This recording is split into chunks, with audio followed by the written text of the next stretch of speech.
Hi there, everyone. In this lesson, we're going to learn how to be sensitive boyfriends. Huh? What are you talking about, Tinko? We're going to cover a topic called word choice that allows us to utilize a rule that I like to call the sensitive boyfriend rule. Wait, Tinko, what does the sensitive boyfriend rule have to do with today's lesson? And didn't we already cover a lesson called words in context? Isn't that the same thing as word choice? Well, first of all, these two topics are completely different. Remember that words in context questions, okay? These are the questions when the SAT tries to physically ask you what is the direct intended use of a particular word.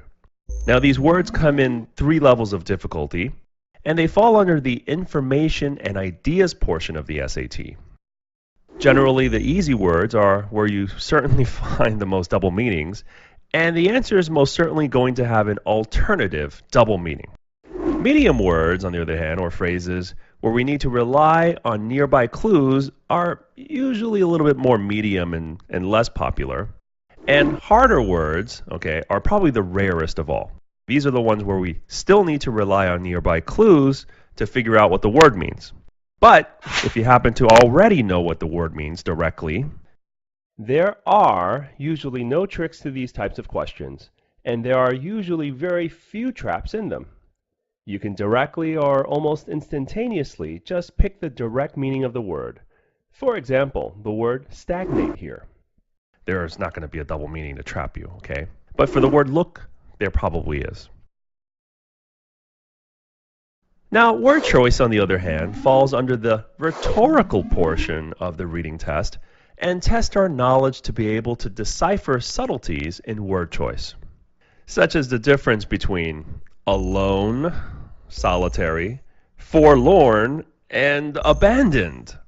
Word choices like these that the author inserts into his or her conversation will leak a particular mood, tone, or degree of intensity. Alone is obviously a neutral to neutral negative statement, whereas abandon takes it up a notch, right? And that's why we're going to talk about the sensitive boyfriend rule. It all connects. A few years ago, I had a girlfriend that brought up the fact that on Valentine's Day this year, we probably shouldn't get each other anything. That we were both busy and that if we had time, we would celebrate it. So we agreed, no presents this year. Needless to say, come Valentine's Day, I didn't get her anything. And the very next day, she gets super angry. I told her that she said no presents, right? She then said, I said probably not get each other anything, and if we have time. Which meant to me that I should always have time, or make time, if she was that important to me. So words like probably and if acted as word choices that would come back to haunt me. In today's lesson, let's take a look at how this type of question will likely rear its ugly head, okay, and how we need to be sensitive to all the different words because we're trying to sense the tone here. Which choice most closely reflects the tone of the phrase, life in its curious crucible of pain and pleasure? So if we quickly zoom to the lines which contain this phrase, we need to remember to read always up and down a little bit. Okay? No need to read that much, but just a little bit. So let's start with this word but here. But the ordinary subject matter of that science had seemed to him trivial and of no importance. So if you didn't know what trivial meant, it means no importance. And so he had begun by vivisecting himself as he had ended by vivisecting others. Human life, that appeared to him the one thing worth investigating, compared to it there was nothing else of any value. It was true that as one watched life in its curious crucible of pain and pleasure, one could not wear over one's face a mask of glass.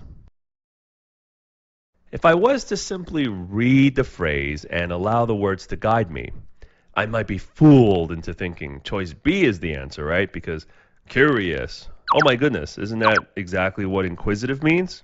Duh, it's a clear trap, right? So remember, we're trying to gauge a sense of how our girlfriend feels throughout the statement. Just pretend that that statement was something your girlfriend said. And you want to gain an overall understanding of how she feels, okay, the mood, the tone, or the intensity, and not just focus on the definition of that one word, okay, like the word curious, crucible. Remember that it's all about mood, tone, or degree of intensity. And what is our mood, tone, or intensity here? Pretty bored, I guess. If we read up a little, it says he has always been enthralled by this kind of stuff before, but a turn word now is trivial and of no importance. Therefore, the answer should be something that sounds whatever to this author. Absolutely correct, Lauren. We're looking for a neutral to neutral with a pinch of negative tone for an answer. Mostly neutral, okay, just wanted to add that. Choice C is too negative. So that's out, right? Because we're looking for something primarily neutral with a pinch of negative. The answer was also definitely not positive, so D is out, right? Left between choice A and B, we can rule out B because it was the trap answer. Remember how curious and inquisitive is a little too insulated and trappy? We want the overall mood or tone here, and clearly the author could care less. A, indifferent, is our answer. So now that we have a good understanding of the breakdown of these questions and got our feet wet with a question, let's try a few more examples in the next lesson.